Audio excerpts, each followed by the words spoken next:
സമരത്തില് നമുക്ക് വിശ്വാസമില്ല. ആത്മഹത്യ തന്നെ വഴി, അല്ലാതെ ഞങ്ങൾക്ക് ഇനി ജീവിക്കാൻ ഒരു നിവർത്തിയില്ല. ഈ വയസ്സുകാലത്ത് ഞങ്ങൾ എവിടെ പോയി ജീവിക്കും? ഞങ്ങൾക്ക് തൊഴിലൊന്നും ചെയ്യാൻ കഴിയില്ല.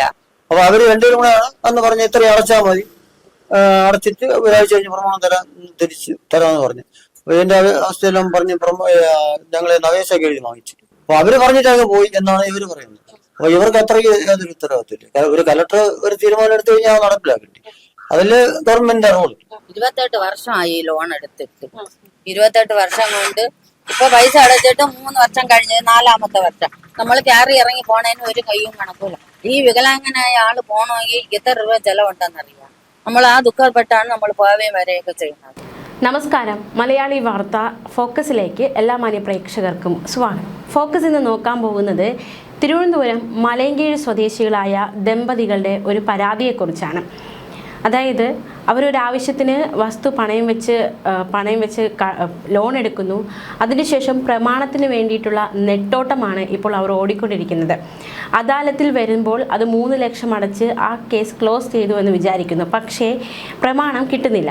വീണ്ടും പ്രമാണത്തിനായി അപേക്ഷിച്ചപ്പോൾ, അല്ലെങ്കിൽ പ്രമാണം എന്തുകൊണ്ട് കിട്ടുന്നില്ല എന്ന ചോദ്യത്തിന് അവർക്ക് കിട്ടിയ ഉത്തരം വീണ്ടും 3 ലക്ഷം കൂടി അടച്ചാലേ പ്രമാണം കിട്ടൂ എന്നാണ്. അക്ഷരാർത്ഥത്തിൽ വളരെയധികം വല്ലാത്തൊരവസ്ഥയിലാണ് ഈ ദമ്പതികൾ എത്തിയിരിക്കുന്നത്. ഒന്നുകിൽ സമരം കിടക്കുക, അല്ലെങ്കിൽ ആത്മഹത്യ എന്ന വഴികളെ അവർക്ക് മുൻപിലുള്ളൂ എന്നാണ് അവർ മലയാളി വാർത്തയോട് വേദനയോട് പ്രതികരിച്ചിരിക്കുന്നത്. എന്താണ് സംഭവം എന്നതടക്കമുള്ള അവരുടെ അവർ തന്നെ നമ്മളോട് പ്രതികരിക്കുന്നുണ്ട്. നോക്കാം അവർക്ക് എന്താണ് പറയാനുള്ളതെന്ന് നോക്കാം. ഇപ്പോ വർഷങ്ങളായിട്ട് പ്രമാണത്തിന് വേണ്ടിയുള്ള ഒരു യുദ്ധമാണ് നടക്കുന്നത്. പ്രമാണത്തിന് വേണ്ടി ഇങ്ങനെ കയറി ഇറങ്ങിക്കൊണ്ടിരിക്കുകയാണ്. അപ്പൊ അന്നേരം കളക്ടർ നല്ല ഒരു കളക്ടറായിരുന്നു. മറ്റേ ഈ ഒരു സെഷൻ ഓഫീസർ കൂടി ഉണ്ടായിരുന്നു. സെഷൻ ഓഫീസർ എന്ന് പറഞ്ഞാൽ ജയകുമാർ എന്ന് പറഞ്ഞിട്ട് ഒരു സാറാണ്. അപ്പൊ അവര് രണ്ടുപേരും കൂടെയാണ് അന്ന് പറഞ്ഞ ഇത്ര അടച്ചാൽ മതി, അടച്ചിട്ട് ഒരാഴ്ച കഴിഞ്ഞ് പ്രമാണം തിരിച്ച് തരാമെന്ന് പറഞ്ഞു.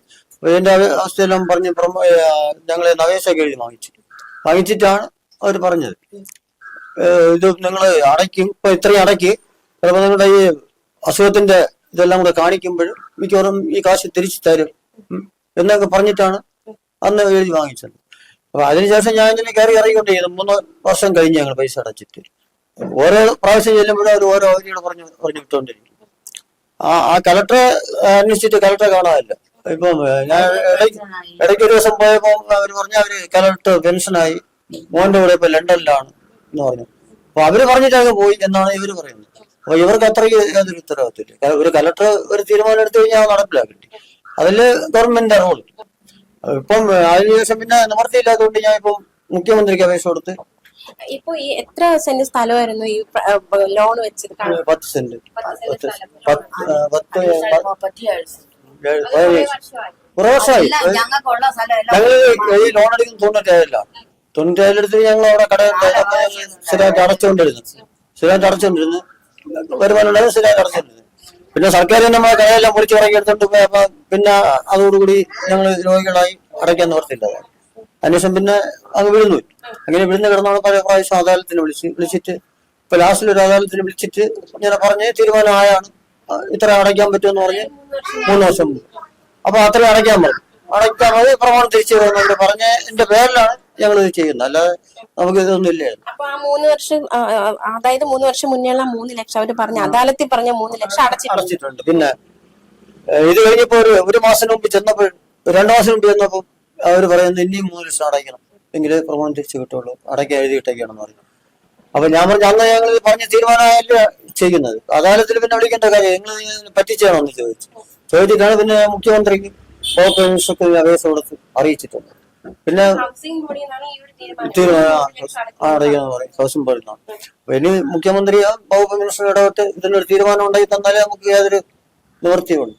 അല്ലാന്നുണ്ടെങ്കിൽ ഞാൻ ഒരു നിവൃത്തിയില്ലെങ്കിൽ എന്റെ അവിടെ ചെന്ന വെള്ളം സമാധാനം കിടക്കും. അതേ ഉള്ളൂ, അത്ര ചെയ്യാൻ പറ്റും. അല്ലാതെ നമ്മളെ കാലം ഒന്നും ചെയ്യാൻ പറ്റില്ല. സമരത്തില് നമുക്ക് വിശ്വാസമില്ല. ആത്മഹത്യ തന്നെ വഴി, അല്ലാതെ ഞങ്ങൾക്ക് ഇനി ജീവിക്കാൻ ഒരു നിവർത്തിയില്ല. ഈ വയസ്സുകാലത്ത് ഞങ്ങൾ എവിടെ പോയി ജീവിക്കും? ഞങ്ങൾക്ക് തൊഴിലൊന്നും ചെയ്യാൻ കഴിയില്ല.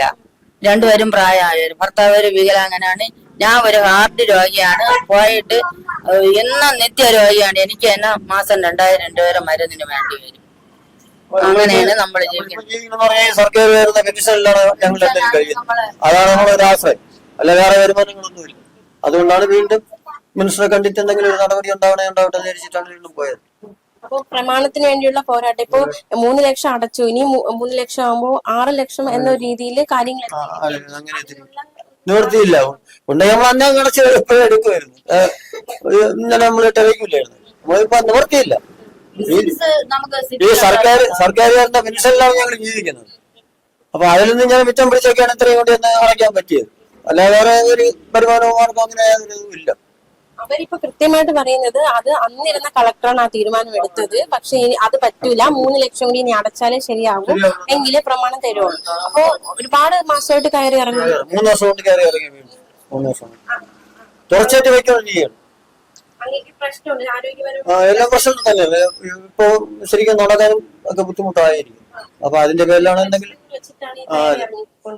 മുഖ്യമന്ത്രിയും വകുപ്പ് മിനിസ്റ്ററായിട്ട് അറിഞ്ഞത് തീരുമാനം എടുക്കട്ടെന്ന് ചോദിച്ചിട്ടാണ് ഇങ്ങനെ ഇത് ചെയ്യുന്നത്. പരാതി കൊടുത്തിട്ടുണ്ട്. പ്രതികരണം അവിടെ വേണ്ടെന്ന് ആലോചിച്ച് ചെയ്യാന്ന് പറഞ്ഞിട്ടുണ്ട്. രണ്ടുപേരും പറഞ്ഞിട്ടുണ്ട്. അവർ അയച്ചിട്ട് വേണ്ടെന്ന് ഏർപ്പാട് ചെയ്യാം എന്ന് പറഞ്ഞിട്ടുണ്ട്. ഇല്ലല്ലോ, വേറെ മിനിസ്റ്ററുടെ മറ്റേ മുഖ്യമന്ത്രിയുടെ ഹെൽത്ത് അതിൽ കൊടുത്തിട്ടുണ്ട്. ഇല്ലല്ല, പഞ്ചായത്തില് ഇത് പോയിട്ട് കാര്യമെല്ലാം തോന്നുന്നു. അപ്പോ ഒരുപാട് വർഷമായിട്ട് ഈ ഒരു പ്രമാണം കിട്ടാനുള്ള നെട്ടോട്ടത്തിലാണ്. ഇപ്പോ ഈ ഒരു വലിയൊരു സാമ്പത്തിക പ്രതിസന്ധി അപ്പോ ഒരു സമരം കിടക്കുക അല്ലെങ്കിൽ മറ്റ് മാർഗങ്ങൾ അവരുടെ മുമ്പിൽ വെള്ളം പിടിക്കാതെ കിടക്കാനേ പറ്റുള്ളൂ. അല്ല വേറെ ഇനി ഒരു മാർഗം സ്വീകരിക്കല്ല. അല്ലെന്നുണ്ടെങ്കിൽ അവിടെ ചെന്നാണല്ലോ തീരുക. അത്ര ഈ 2 വഴിയും. അപ്പോ ഇപ്പൊ ശാരീരികമായ ബുദ്ധിമുട്ടുകളുണ്ട്, നല്ല ബുദ്ധിമുട്ടുണ്ട്. ഞങ്ങൾ എന്റെ ഒരു മരുന്നിന് തന്നെ ചെയ്തു. അത് സർക്കാർ കണ്ടീഷൻ തികയുന്നില്ല മരുന്ന് വാങ്ങണമെങ്കിൽ.